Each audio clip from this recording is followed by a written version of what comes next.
Isang mapayapang araw sa iyo. Welcome sa Living Conqueror, isang pag-aaral mula sa Biblia.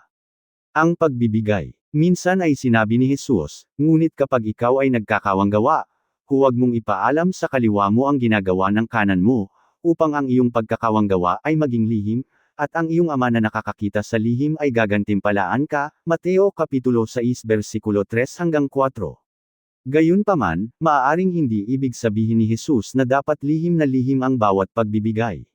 Sa Mateo Kapitulo 6, tinutukoy ni Jesus ang ating mga layunin.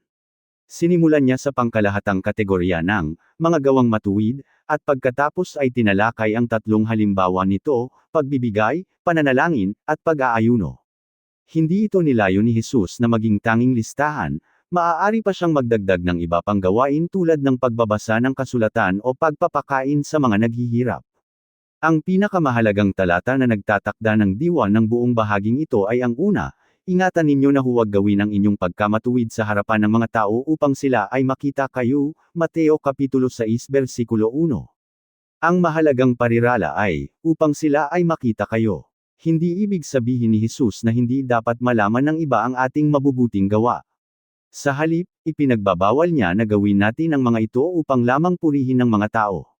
Idinagdag pa ni Jesus, kung gayon, wala na kayong gantimpala mula sa inyong ama na nasa langit. Mateo Kapitulo 6 versikulo 1. Ang suliranin ay ang paghahangad ng gantimpala mula sa tao sa halip na mula sa Diyos.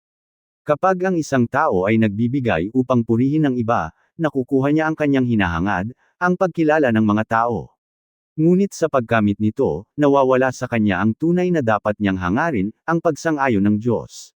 Mas malinaw na makikita ito sa salita ni Jesus: kapag ikaw ay nagkakawanggawa, huwag mong ipaalam sa kaliwa mo ang ginagawa ng kanan mo, upang ang iyong pagkakawanggawa ay maging lihim. Mateo Kapitulo 6 versikulo 3 hanggang 4. Sa pamamagitan ng matinding halimbawang ito, iniuutos ni Kristo na magbigay tayo ng tahimik at hindi maingay. Tiyak na maaaring itulak ng pagkilala ng tao na magbigay tayo sa maling layunin. Halimbawa, Mga Gawa Kapitulo 5 versikulo 1 hanggang 11. Gayunpaman, hindi ibig sabihin nito na hindi na kailanman maaaring magbigay ng hayagan. Sa naunang bahagi ng parehong pangaral, sinabi ni Jesus, maging liwanag kayo sa harapan ng mga tao, upang makita nila ang inyong mabubuting gawa at papurihan nila ang inyong ama na nasa langit. Mateo Kapitulo 5 versikulo 16. Dito, iniuutos ni Jesus na hayagang makita ng iba ang ating mabubuting gawa. Ipinapahiwatig nito na may panahon na nararapat makita ang ating pagbibigay, kapag ito ay ginawa sa tamang panahon at sa tamang layunin. May katamtamang pananaw na dapat taglayin sa pagitan ng utos na magbigay ng lihim at ng utos na magbigay ng hayagan. Ang tunay na kinagigiliwan ni Jesus ay ang ating mga layunin.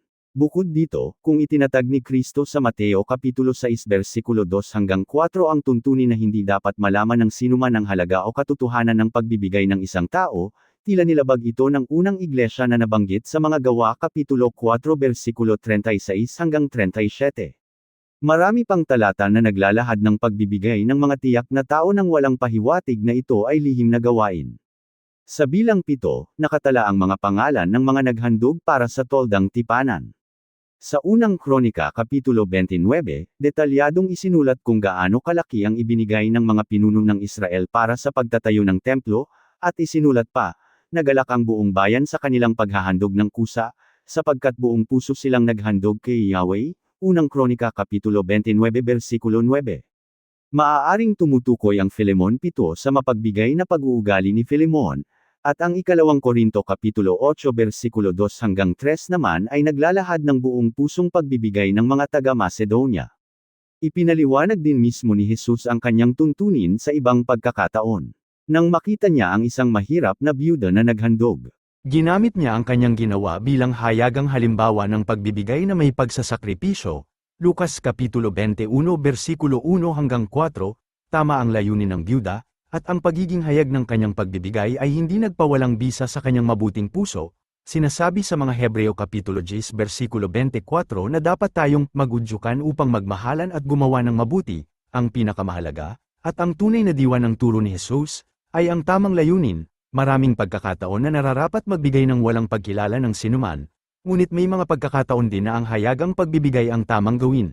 Amen. Maraming salamat sa pakikinig. Ako si Pastor Jeff Flores, nagsasabing sa Diyos ang lahat ng papuri.